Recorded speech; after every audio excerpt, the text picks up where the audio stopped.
Kamangha-mangha dahil nakapasok na tayo sa pinaka-core ng negosyo ng kababayan natin na ever since, no? Basta Makis, manok yan na original. Binibili sa palengke ng San Jose, sa restaurant, hindi nagpapatalo sa buhay.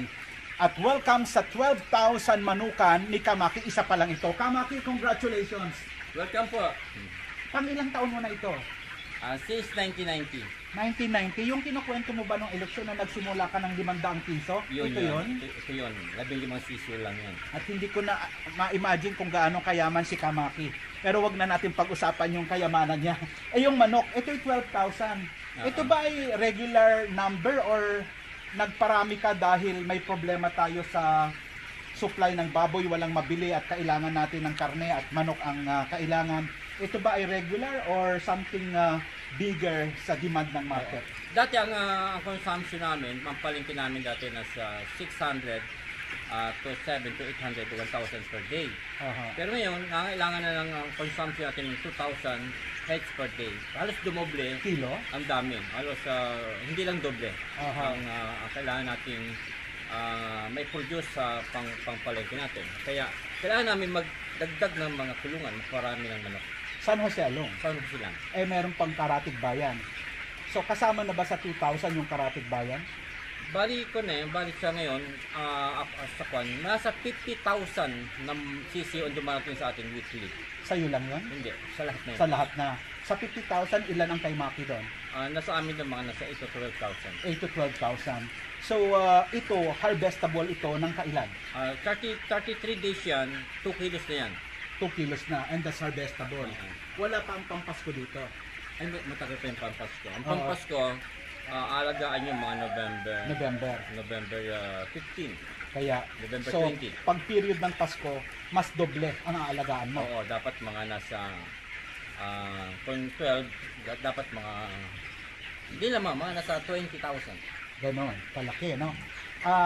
Nagmahal ba ang manok, Kamaki? Ang live weight natin dati ay 110 per kilo. Pero sa ngayon, dahil ang season natin ay umabot na siya ng 50 plus, 54. Kaya ang live weight natin is 125. 125. Live weight. Pag dress? Pag dress na siya, ang bigay sa palengke is 160. 160. Pag wala ng paa, wala ng balahibo, walang dugo, wala ng bituka, ulo, 200. 200. Okay. Ang benta naman nila is 230. Araw-araw 2,000 kilos ngayon. Nasa ngayon nasa 1,002. Pero yung mga pagpasok ng mga ibang brand, no, sa Mindoro, kulang pa rin 'yon. Kailangan pa rin ng local supply. O kailangan, dapat unahin muna natin yung local supply natin kasi mas marami makikinabang, mas marami mga farmers na kikita dito bago natin unahin yung mga processed product natin. Kaya lang, minsan, sumasabay sila, minsan nga, lumalamang pa sila ng malaki ang sistema. Kaya yung mga backyard natin, hindi natin napupukusan ng mabuti kung sa labas pa tayo tatangkilin. Sa labas pa tayo. Ano ang advantage para bilhin ng kababayan natin at tangkilikin ang Makis Chicken? Let me use the term Makis kasi brand mo naman yan sa palengke. Ilan ba ang tindahan mo sa palengke? Palengke nasa 7. Grabe, dami, no? Bakit kailangan, ano ang advantage ng Makis Chicken over other frozen products? Ang manok natin, laging buhay. Okay. Umaga, buhay, kakatayin, ibibenta ng umaga, na fresh yan, hindi na dumadaan sa yelo. Every day, ganoon yung sistema natin. Yung iba kasi, naka-frozen sila, naka-yelo. Pag niluto mo, medyo iba yung lasa na tumatabang na siya. Okay. Kaya medyo mababa yata ang presyo ng galing ng Batangas. Hindi tayo magme-mention. Yung mga fast food ba dito na mga malalaki, ang manok ba nila galing sa labas o galing dito? Pag galing sa labas yun, yung kanila kasing fast food nila, yung kanilang company ang nagpo-produce ng mga manok na binibenta ng kanilang tindahan. Ganun ba? Pasyalan na natin ang manukan mo, Kamaki. So ito ay may ilang weeks na ito? 21 days na. Pwede bang mabuhat ang isa? Sige. Okay, tignan natin. Abay, mabigat, no? Alam mo sa Korea kasi, diba, kinakain yan sa palayo. yung ganito kalaki ang swak. Kasi pagkakain ka doon, isang ganitong kakainin mo. Tapos kung sa atin, ang kanila may ginseng, parang may luya. At yun ay talagang pampalakas ng katawan. So ito, ang taba, ang bigat niya, oh. Ito ba may 1 kilo na? Nasa kanya, nasa 0.9. 0.9, no? Pero ba't alam mo? Tatagal mo kasi, no? Sa tingin mo pa lang. So, paano mo pinapakain dito? Parang ang pagkain nila ay Wantosawa Kamaki. Oo, kanya na boiler starter. Boiler starter. Nagmahal na rin ba ang feeds, Kamaki? Medyo bumaba ng konti. Anong factor? Kasi baka wala nang bumili dahil siguro yung sa baboy nila ay wala, yung piece of pambaboy na kailangan sa baboy nila ay kailangan ubusin yun, kaya dinideliver nila sa manok. Kaya na marami silang supply, marami silang materials at kailangan na ubusin yun para ang production magparami ka ng alaga naman. Ayun. So ibig sabihin, ang pagkain ng baboy at pagkain ng manok, iisa lang. Iisa lang. Kaya hindi rin pala malugi ang Kaya lang dito, walang gano'n siyang darak. Sa baboy kasi, maraming darak. May darak. Ano itong iniinom ng manok mo? Sa ngayon, yan yung tinatawag na pulot. Pulot? Ba't pulot? Totoo? Once a year, once pa lang yan, sa buong alagaan mo, minsan mo siya papakainin, purpose yan, pupurgahin mo yung mga manok. Pampurga ang... Pampurgas yan. Kasi doon kanina, parang... ang tawag dito ay yung pulot na galing sa tubo. Yung molasses, ano? So, ma-stack ka ng tubig dito. Ang mailaw ba ito paggabi? Oo, meron. Ano ba siya? Full lighted paggabi? Oo. Ang kuryente mo, kumusta? Mahal din. Dati ang kuryente ko dito ay 78,000, 60,000, 45,000. Ewan ko ngayon kung magkano magiging kuryente ko ngayon. Basta bawi din. Tawag siya. Tapos sa kids mo, ang dami mong sako. Pero bibiruin mo na kita. Ito ba binibenta mo rin itong sako mo? Marami kaming bukid nasa 20 hectare mahigit. Oo. Kaya yung aming palay, ito na. Kasi alam mo, pinagkakaguluhan daw. Kasi ang sako daw ng pigs, matibay. Tapos, ilan ang kilo nito? Umabot siya ng 65 kilo kasi sa palay. Kasi hindi ito 50 ngayon, pag-usapan natin yung laman nito. Ilang bags ng pigs ang nagagastos mo o nagagamit mo sa isang buwan sa 12,000 na manok? Sa 12,000, bago siya i-harvest, yung harvest na siya, 120. Kamaki, tuloy natin yung sa pigs mo. So, meron kang broiler? Broiler, mula isa pagkabata, starter? Booster tayo, Booster, starter, finisher. Puro sa boiler. Boiler. So, ilang buwan ng manok? Dapat nasa 35 days. 35 days. Nasa 2.2, 2.1. So, almost every week nag-iiba ka ng... ang booster natin hanggang 13 days ang mga manok. Ang starter natin hanggang sa 27 days. Okay. Ang finisher natin hanggang may benta mo siya. So all in all, pag samasamahin mo yon, ilang bags ang nagagastos mo? Pare-pareho bang price nun? Boiler, yung iba-iba din. Kunti naman ang difference. Pero sige, average na lang. Ilang bags ang nakukonsumo mo sa bawat 1,000 na... Sa bawat 1,000, bali 70. Tapos may 12,000 ka. Ay di 700 to 1,000 bags. Yun ba cash mong binibili o pwede mo ring utangin sa supplier mo? Meron tayong term dyan ng mga nasa 30 days. Nagpapaluwal din sila. Malaking bagay yun, ano? Kasi naman pag maki talagang pinag-aagawan. Ikaw na namimili ngayon, ano? Kasi pinag-aagawan ka. Maraming nag-offer. Kaya na siyempre, mahirap naman yung salawahan ka. Loyal din. Loyal ka din. Huwag taksil, no? Teka muna. Yung mga ipot doon sa baba, tuwing kailan mo ito, ang taas, no? Bakit parang itong design mo, pansinin natin, ito ba ay Maki's type of building of chicken or tinaturn mo ito somewhere else? Marami na ako naging kulungan ng manok. Pero iba ito kasi mayroon itong nilagyan ko ito ng kan. Yung mga Insulator. Yung Ng? insulator. Insulator, para yung hindi init, mainit. hindi bumaba. Para hindi affected. Tapos, parang yung taas ng baba, Ang taas ito ay nasa 6 feet pataas. ano ang dahilan? Kasi Bakit yung, mataas? yung ammonia ng ilalim, Aha. para hindi siya gaano maka-epekto sa mga manok. Oo. Tapos, ang kawayan ba ay advisable o nagtipid ka lang?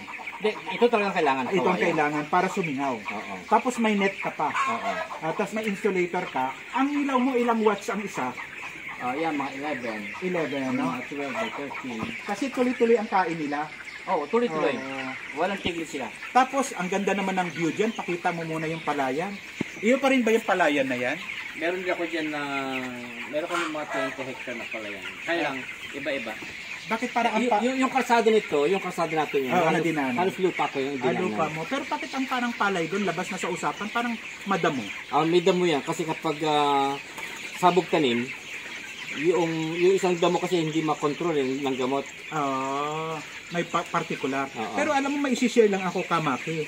Doon sa Switzerland na napuntahan ko, may manukan sila na maramihan din. Pero ang pakain ay automatic. Hindi ka pa ba mag-ship sa ganon para walang human intervention? Tapos parang ang ginagawa lang, yung tubig, itinataas lang ng 3 beses kasi yung paglaki nila. All the rest, wala na silang gawa sa loob. Meron lang ako nakitang lusutan kasi kailangan daw makataong pamamaraan ng pag-aalaga na may playground din sila. Pero ang pinaka doon, pag binuhos din sa labas, automatic feeder, yun ba ay May mga conveyor. ayun ba ay pwede rin sa Pilipinas? Pwede yun, pwede yun sa Pilipinas kung ang alaga mo manok hindi bababa sa 50,000 to 100,000. Yun nga. Ang kailangan nun. Kasi kapag maliitan lang, kamahal ng mga equipment na yun. Pero we will go there pag ganyan. Kasi ang nangyayari kay sa atin, Ah. hindi naman tayo pwede mag-harvest ng 5,000 per day. Ang harvest kasi natin ay nasa, sabi natin 2,000. Sa Manila kasi, ang harvest, 100,000 ng manok, isang araw lang yung harvest. Dito sa atin talaga, pang-local ka lang. Pang-local lang tayo. Hindi ka lalabas. Oo. Kasi hindi tayo pwede lumabas sa labas. Kasi ang mataas ng presyo natin, mababa sa labas. Kasi pag galing ang sisiyo doon nasa 28 ang sisiyo, dito nasa 54. Ang piece doon nasa 1,008, dito nasa 2,000. Kasi ibabalik mo pa yung manok doon, wala tayong laban. Kamaki, ang laki ng sakripisyong ginagawa mo, no? Hindi na ito negosyo. Pagmamahal na ito sa taong bayan. Nung ano reaction mo noon nung nag-ASF? Ano agad ang naisip mo? Siyempre, malukot kasi yung baboy namin nasa 67. Malaki na siya. Kapitbahay namin, nagkandamatin yung mga baboy. Kaya 500 meter lang, sabi. Sunod na kukunin namin yung mga baboy ninyo. Ang ginawa ko, nililisyo ko yung mga baboy ko at paniligay ko sa mga kapitbahay. Hindi ako nakatikim. Ako namin, nilagay namin sa mga presyo. Magaganda pa yung mga baboy. Wala pa mga problema. Walang sira. Wala sira. Nakatikim na. Tapos, nag-isip ka na kailangan ko nang magdagdag kasi Nung halos maubos yung mga baboy, ang dami ng consumption ng manok. Yung aming kinakatay na 400, nagiging 900, 1,000 na. Yung kakatay namin sa loob ng isang linggo, 3 araw lang, ubos na. Wala na kaming kuhan. Kaya ang ginawa ng anak ko, umorder siya ng maraming sisiw. Dating order niya 7, ginagawa niyang 12,000. Ngayon nakakuha na kami. Establish na ngayon uli ang dami ng manok. Nasa lang 50,000 ulit ang manok natin. marami na rin gumagaya. Marami. Pati yung mga maliliitang mga bahay-bahay. Kasi ko na kailangan ng manok. Mag-alaga na sila ngayon, talagang marami nang bibili. Kulang na kulang. Hindi katulad nung araw, mag-alaga sila 100, isang buwan na hindi pa naubos yung manok nila. Oo. Kamaki, hindi ba mananawa ang tao sa manok? Lalo ng San Jose kasi mukhang matagal-tagal pa tayo makatikim ng baboy, no? Kasi wala nang papasok, wala ding mabibili. Hindi ba nakakasawa ang pagkain ng manok? Kasi wala tayong pagpipilian kasi wala tayong baboy. Ang pagpipilian natin, baka, kambing, manok, isda. Pero sa ngayon, ang pinaka-volume na kailangan natin, manok. Ang baka naman kasi, hindi naman lahat kumakain ng baka. Okay. At iba rin ang luto ng baka. Ang manok kasi, pwede mo ilitsyon, ihawin, prito, sinampalukan. pwede mo lagyan ng upo, ng papaya. Maraming klase pagluluto. Ang Maki's Chicken, anong specialty niya? Kasi may restaurant ka din eh. May restaurant na, may palengke pa. Ano ang pinaka most recommended na luto sa Maki's na galing sa manok? Ang mga mabilis sa amin doon ay yung lechon, adobo, tinola, prito. Ayun. Kamaki, hanggang sa susunod, ano ang mensahe mo sa ating kababayan? Lalong-lalo na, una, sa pangamba na baka magtaas ang presyo ng manok, baka walang mabiling manok, at tangkilikin yung local na katulad nating nag-aalaga ng manok. Ano po ang gusto niyong sabihin? Siguro maganda dito ay ang mga magmamanok ay magkaroon tayo ng concern sa bayan, tapos magkaroon tayo ng pagkakasama-sama, pagkakaisa, kasi kapag sumubra naman yung alaga natin, tayo din yung may hirapan. Kasi kapag over ang supply, mababa ang presyo natin. Pero kung sapat lang ang supply, makakamit natin yung magandang presyo. At sa mga mamimili natin, tangkilikin natin yung local na magmamanok natin, kasi ang mga nag-aalaga ng manok ay nangailangan din ng trabaho, at kung susuportahan ninyo ang mga local natin producer, yung mag-aalaga dito ang kikita at mabubuhay. At kapag sinuportahan naman ninyo ang mga manok ibang lugar, yung mga nag-aalaga doon, ang siya namang mabubuhay. Kaya sama-sama tayo dito sa San Jose, magtulungan at magtangkilikan. Say Kamaki de la Cruz. Thank you, Pastor. Pagdasal mo din ang